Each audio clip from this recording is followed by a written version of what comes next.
Infarkti akut I miokardit është mbyllja e arterës e cila furnizon pjesën e miokardit gjegjes dhe për arsye të mbylljes së arterjes, muskuli në mënyrë graduale fillon të nekrotizohet apo të vdes. Ku tendenca e kardiologjisë intervente është që ajo arterie e cila është përgjegjëse për infarkt të mund të hapet sa më shpejt. Sot në mjekësi, kjo kryhet me hapjen e enës gjakut, me dilatim apo zanim me ballon dhe vendosjen e stentit. Ideale është që në 2 deri në 6 orët e para të kryhet kjo procedurë, për shkak se kemi shpëtimin e muskulit të zemrës. Sa më shumë që zgjat, kjo është ka pasoja shumë të mëdha. Pra ata në qendrat evropiane janë statistikat ku një qendër e tillë kardiologjisë intervente është për 250.000 banor. Është qëllimi që pacienti të mrrin sa më shpejt deri te laboratori I stentimit. Llogaritet dikun që nëse prej momentit të dhembjes së gjoksit deri te hapja e arterës mundësisht të mos kalon 90 minutë. Fatkeqësisht në Kosovë këta ende kemi të pamundur, janë rastet e rralla sporadike ku arrihet rezultati I tillë. Mirë për përgjithësi në Kosovë kemi vonesë të tilla. Kjo është për shkak të shumë arsyeve, sparje prej rrethanave të spitaleve regionale, përgatitja e sjelljes së pacientit, shpejtësia e sjelljes së pacientit. Këto janë pasoja që na marrin kohën.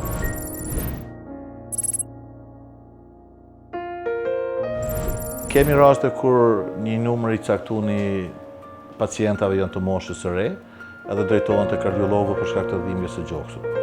Shkaq karakteristik, infarkti nëse është çështja e zemrës, dhembja zgjat, nëse është anginë zgjat deri 15 minuta, nëse është infarkt zgjat mbi 30 minuta. Mandej është e rëndësishme se te infarkti paraqitet gjatë aktivitetit fizik, propagimi është karakteristik, kurse te rastet tjera të trit ku infarkti është shumë I rrallë, atëherë ato dhimbët zakonisht janë tërë ditën, pacienti bën me gisht të mbam këtu, kurse te infarkti akut I miokardit karakteristik është se pacienti bën me shuplak mesin e gjoksit. Këto janë dallimet, zakonisht pacientat e ri rrallin infarkti, aty janë shprehje smundje tjera, qoftë ato muskuloskeletore apo psiqike, ankthi, frika, ngarkesa të tepërta psiqike. Në rrallë kemi infarktin, mirë po gjithsesi duhet më trajtu edhe ata, mu bo një EKG, një ultraza, merren enzimet, edhe në atë mënyrë eliminohet që nuk është zemra në pyetje, me si faktor tjerë.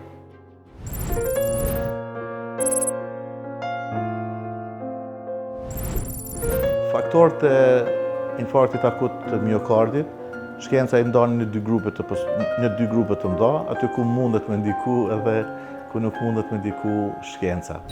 Ku nuk mundet me ndiku shkenca është trashegimia, është mosha, është raca, është gjinia.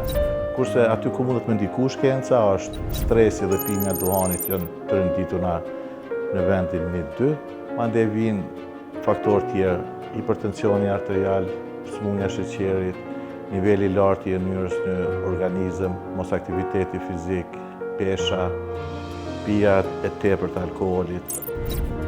Do të thonë, mbledhen këta faktorë dhe në mënyrë graduale fillojnë edhe japin ngushtimet e enës së gjakut. Kur ngushtimi arrin diku në 75%, atëherë pacienti fillon me ndi simptomet. Fatkeqësisht mandej ndodhin çamja e pllakës aterosklerotike, ruptura që I thojmë, edhe ndodhin eventet apo ndodhit katastrofike, duke u nisur prej vdekjes momentale deri te ajo ku muskuli arrin të shpëtohet. Prandaj ne në mjekësi në mënyrë permanente mundohemi këta faktorë të rrezikut me eliminu ata që mujnë me eliminu, kurse smundjet bashkëshortnuese mi majt në kontroll me terapi medikamentoze dhe me regjim tjetër.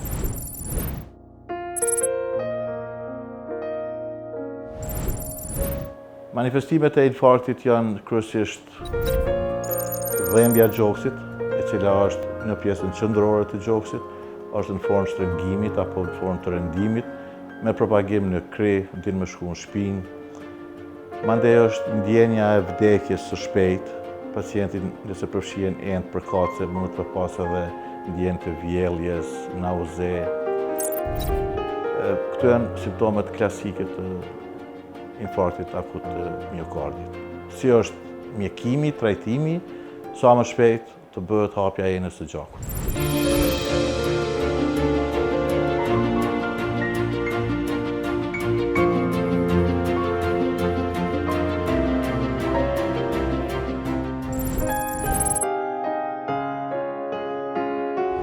Shoku kardiogjen është një situatë tepër e rrezikshme dhe ndërlikuar për prognozën e atij e një pacienti. Në një studim që u publikua para 3 viteve, ku në fakt janë randomizuar pacientët me shok kardiogjen të trajtohen të gjitha arteriet në të njëjtin sesion apo të trajtohet vetëm arteria e cila ka krijuar shokun kardiogjen, quhet culprit shock study. Në atë studim, mortaliteti ka qenë 50%. Domethënë, te pacient me shok kardiogjen, në rast se merrni këtë studim si bazë, atë mortaliteti është 50%. Kjo do të thotë që edhe në një studim ku ti i inkludon pacientat, ku ti nuk përzgjedh pacientat që mendon që do vdesin si ashtu, mortalitetin e ke 50%. Pse është kjo? Sepse pacienti i cili e përjeton ose e mbijeton infarktin e zemrës, mirë po ka insuficiencë kardiake, atëherë ti e ke bërë vetëm gjysmën e punës, sepse ai pacient pastaj edhe shoqërisë do t'i kushtojë shumë, sepse nuk do mundet ndoshta të kthehet në procesin e punës, ndoshta do ketë nevojë për defibrillator, ndoshta do ketë nevojë për hospitalizime për insuficiencë kardiake, domethënë shoqërisë për vitet e ardhshme i shtohet një shumë e madhe e të hollash që duhet dhënë për një pacient, sepse ti e ke shpëtuar jetën, mi po ja ke humbur zemrën. Qëllimi im në këto raste është që të shpëtohen edhe zemra, edhe jeta. Edhe këtu besoj se pompat mekanike që suportojnë muskullin e zemrës janë shumë të rëndësishme. Edhe në Europën perëndimore nuk është që përdoren në të gjitha rastet pompat e këtilla, sepse edhe atje është çdo herë mbarur nga individi i cili të trajton, edhe nga ai se sa eksperiencë do të ka individ me një pacient si ti. Në rast se mjeku që të trajton ka shumë eksperiencë, edhe e ka kuptuar esencën e trajtimit të shokut kardiogjen, atëherë ti do kalosh mirë dhe shpëtosh me një zemër shumë të shëndosh. Në rast se ai mjek nuk e ka kuptuar këtë esencën ose ajo qendër nuk e ka kuptuar esencën, atëherë ti nuk do shpëtosh me zemër të shëndosh. Kjo është gjëra e mbarur nga individët. Por në përgjithësi besoj se në infarktin akut është me rëndësi që pacienti, pasi t'i hapet arteria, të mendohet për suportimin e muskullit të zemrës, sidomos të ventrikulit të majt. Suportimi bëhet zakonisht jo me medikamente, me katekolamina, por me një pompë mekanike, siç është për shembull pompa Impella.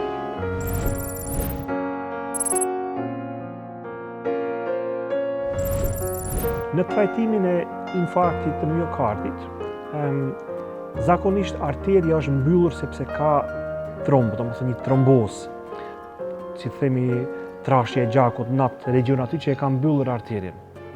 E kjo trombi i cili është formuar aty është shpeshherë po ashtu problematik. Pse është problematik?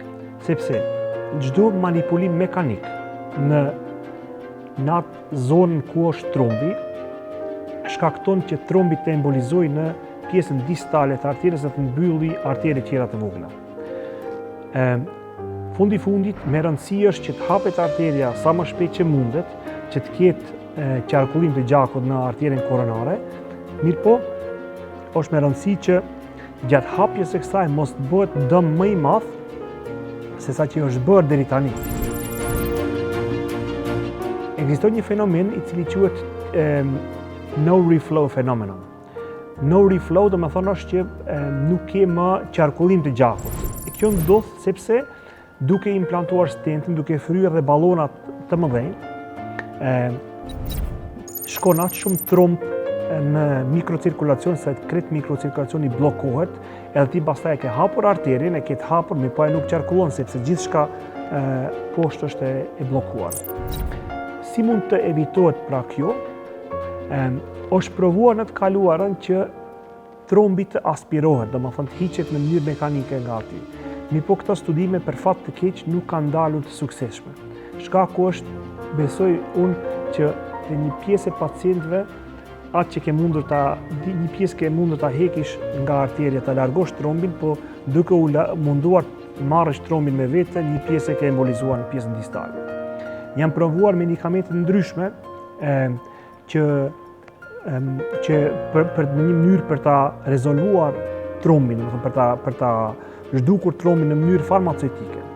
Problemi është që shpeshherë këto medikamente njëherë krijojnë rrezik edhe për trupin e njeriut, sepse ke ndoshta pacient që ka ulçer në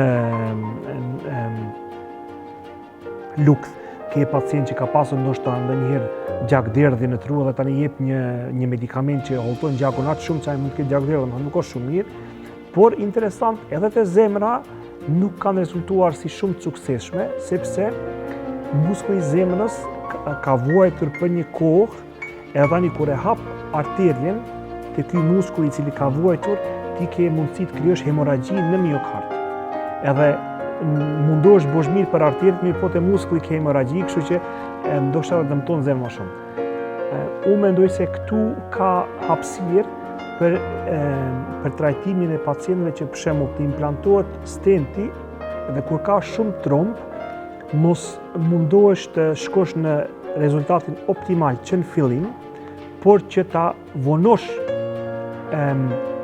trajtimin e final të arterjes koronare, domethënë te pacientët e mi që kanë një trombozë shumë të madhe, zakonisht unë e implantoj stentin, u jap medikamentet edhe pres 3-4 ditë derisa kur zhduket trombi me trajtim medikamentoz normal, jo shumë potent, domethënë përdorim medikamentet klasike si aspirina, si prasugrel që është orale dhe po ashtu edhe heparin intravenöz, edhe pastaj e bi pacientin prapë, e kthej pas disa ditëve, edhe i bëjmë koronografi për së-dyti, edhe ja zgjerojmë atë stentin se si duhet. Me këtë mënyrë, unë besoj që shpëtohen po ashtu jo vetëm jetë, por edhe miokardët e zemrë.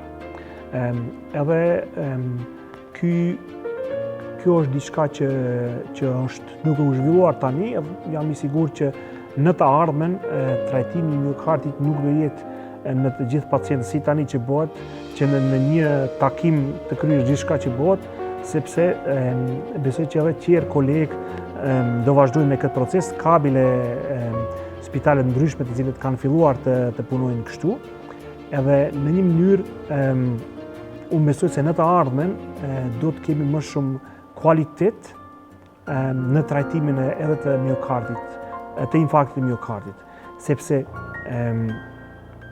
ajo cilësia është ajo e cila ndoshta do na përmirësoj prognozën e infarktit nga vdekshmëri 5% deri në 7%, në një vdekshmëri ndoshta 2-3%. Këtu ka ende hapësirë për përmirësim. Natyrisht që kemi bërë punë të madhe sepse vdekshmëria një kohë ka qenë 30-40%. Mirë, ne nuk do të tregohemi të kënaqur me vdekshmëri 5 deri në 7%, po jam i sigurt se me përmirësimin e disa hapave të cilat nuk janë shumë të komplikuara, kemi edhe ende përmirësim më të mirë të prognozës.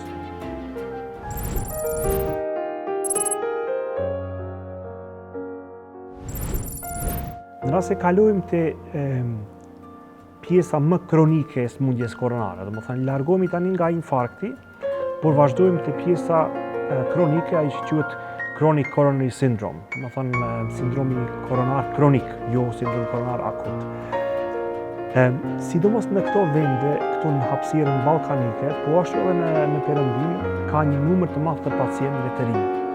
Domethënë pacient që janë ndoshta në moshë 35, 36, 38 vjeçare, 41, 42, edhe kjo është një problem, sepse kur e trajton këtë pacient, ti mund akut të arrish një rezultat shumë të mirë në implantimin e stentave.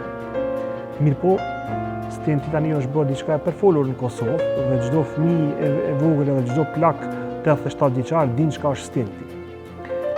Stenti sa bën të mirë, aq bën edhe të keq. Domethënë, në fazën akute, kur vjen pacienti me një arteri të mbyllur, për momentin nuk kemi gjë tjetër më të mirë post implantimit një stenti që të shpëtoj jetën e pacientit. Mirë po, për sindromin koronar kronik, implantimi i stentave të gjatë sidomos, domethënë implantimi 2-3 stentave 45 mm, 48 mm në një arterie koronare, disi edhe i krijon pacientin ndoshta një problem për ardhmërinë e tij më të gjatë. Pse e bën këtë? Sepse ne dim shumë mirë që edhe stenti si stent, përveç se atë që mund mbyllet akut në rast se nuk është implantuar mirë, por në fazën kronike dhe stenti si stent shpeshherë shërben si fokus i krijimit të aterosklerozës. Një gjë që quhet neoaterosklerozë. Domethënë, ateroskleroza, smundja e cila i mbyll arteret e zemrës, kur fillon të krijohet brenda stentit dhe kjo bëhet për shkak të stentit disa herë, kjo quhet neoaterosklerozë. Domethënë, smundja nuk ndalet, por smundja vazhdon bile me hof ndonjëherë më të madh, sepse është stenti aty i cili e stimulon aterosklerozën. Sepse ke metal, ke lëndim.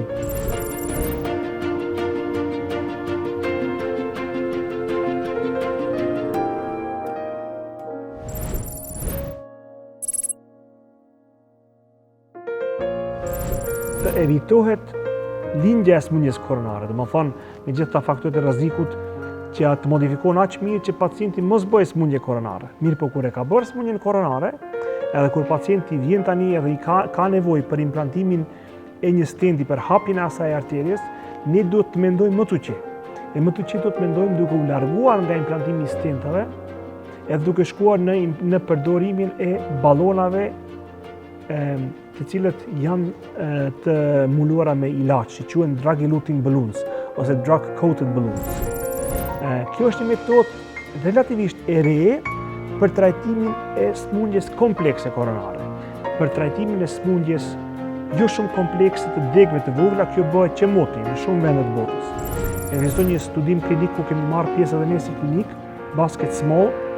Në atë studim klinik u vërtetua se në fakt ballonat edhe stentat janë gati ekuivalent për ente e vogla të gjakut, bile në aspektin afatgjat, trajtimi vetëm me ballon në krahasim me trajtimin me stent me ilaç, stent më modern, ishte bile më i mirë me ballonin. Kjo është shumë logjike sepse një stent për të funksionuar si duhet, ai nuk mund të mbesi i tillë pa u mbuluar me një shtresë të trupit ton ashtu në arterien koronare, sepse ashtu është edhe rrezik.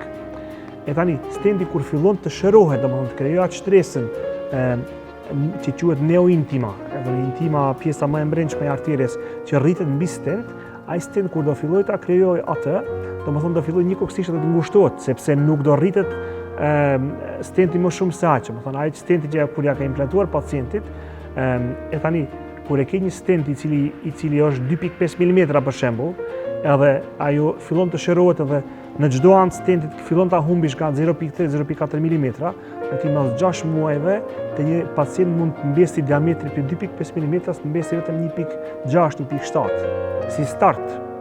E tani vetëm duhet ai stent të shërohet pak si keq, domethënë të ketë më shumë që të ketë formimin e më shumë neointima, edhe ai stent do ngushtohet. Edhe natyrisht në afatgjat që mund të krijohet neoaterosklerozën, që është një proces shtesë ndaj këtij që e thash tani. Kështu që unë besoj se edhe këtu duhet të shkojmë një hap më përpara që pacientëve që vinë me një nevojë për intervenim kardiak që t'ju japim atë gjatësinë minimale të një stenti, që ndoshta ka nevojë pacienti për 15 mm stent e 40 mm ballon. Ndoshta ka nevojë për vetëm 12 mm stent. Në rregull është kjo. Sa më pak stent, aq më mirë. Këtë e thot një njeri që implanton stenta gjithë ditën, edhe që shumë vite. Por implantimi i stentave të tepër te pacientët e rinj është problem sepse aty ke edhe 50 vjet e statistikë që ky pacient do të jetojë. Domethënë nuk është e kuptim që këtij pacienti të imbulohet gjithë arteriet me stent. Një ide që duhet të patur në kokë gjithkohën është që ndoshta mas 10 viteve do dalë një metodë e re. E kur e ke implantuar stenti nuk hiqet më nga aty, stenti do mbes gjithkohën. sepse është metal, ai pastaj trupi e inkorporon në arteren edhe ai do mbesë aty, kështu që një pacienti ndoshta 37 vjeçar, kur ja implanton një stent shumë të gjatë, ndoshta ja merr edhe opsionin që mund ta ketë pas 10 viteve. Me terapi qoftë medikamentoze, qoftë mekanike, sepse mjekësia është duke përparuar. Kështu që unë jam tepër i kujdesshëm me implantimin e stentave të gjatë te pacientët ku nuk ka me vërtet nevojë të bëhet një gjë të tillë. Domethënë ose nuk implantoj stent as pak në një pjesë të madhe, ose më së fundmi e trajtoj me ballona të cilët shpërndajnë ilaç, edhe me këtë pacientët po ashtu kanë sukses edhe ndihen mirë dhe u ale opsionet e hapura për ardhmen.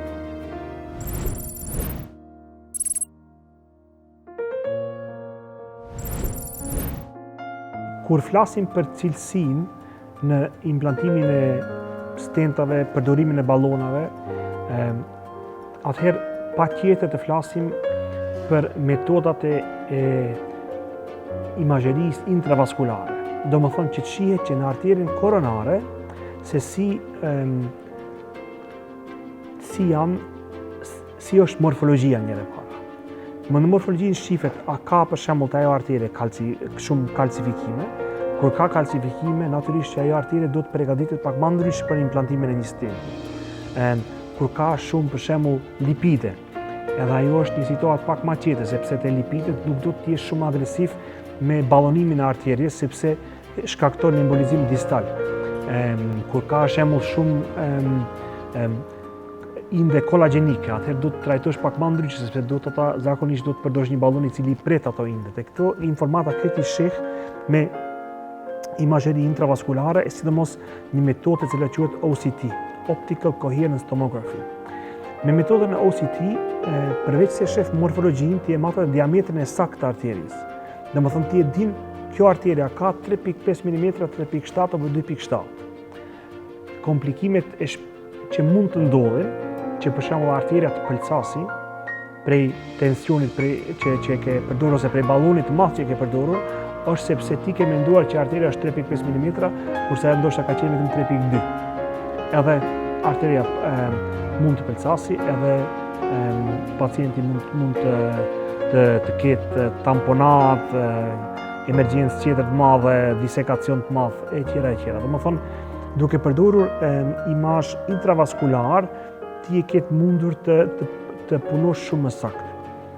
Si një shembull tjetër, për shembull mund të cekim një rast ku pacientit i është mbyllur stenti, i është ngushtuar. Tani kur ngushtohet një stent, do të shihet se çka është shkaku i ngushtimit të këtij stenti.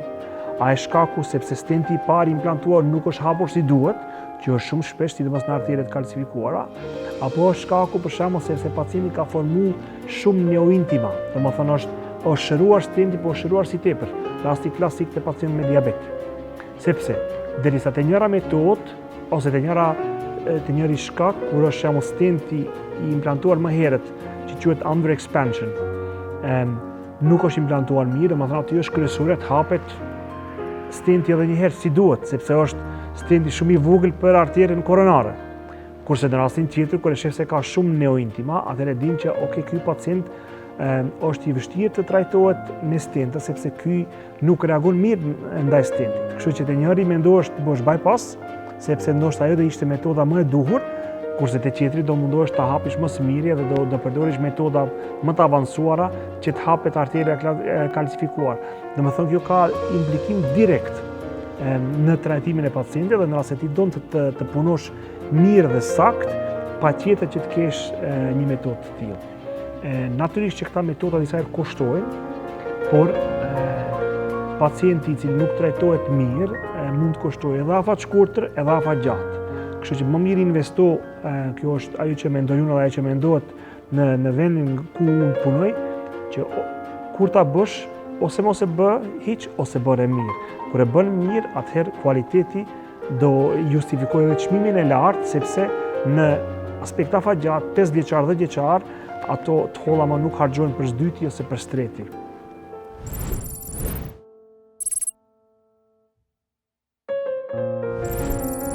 Pari pacienti duhet me rregullu jetën, duhet me jetu në mënyrë stilin e jetës duhet më ndru, në atë kuptim që pimja donit është ndalohet rrepsisht, pesha trupore duhet më mbajten në kuadër të normës edhe me pas kujdes në ushqim.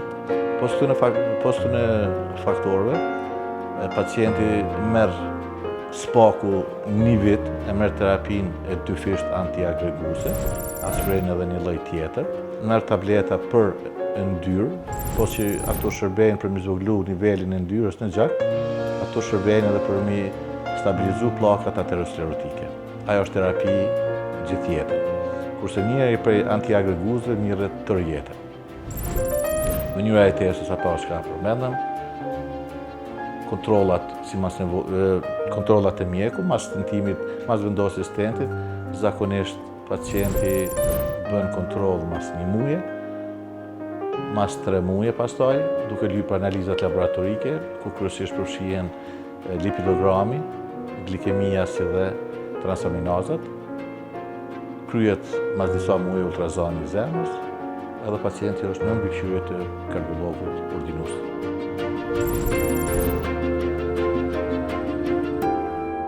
Vdekshmëria prej smundjeve kardiovaskulare është dikon rreth 60%, edhe pse nuk kemi statistikat mirëfillta në Kosovë, por duke marrë parasysh statistikat e shteteve në region, edhe ne jemi me atë statistikë dikon.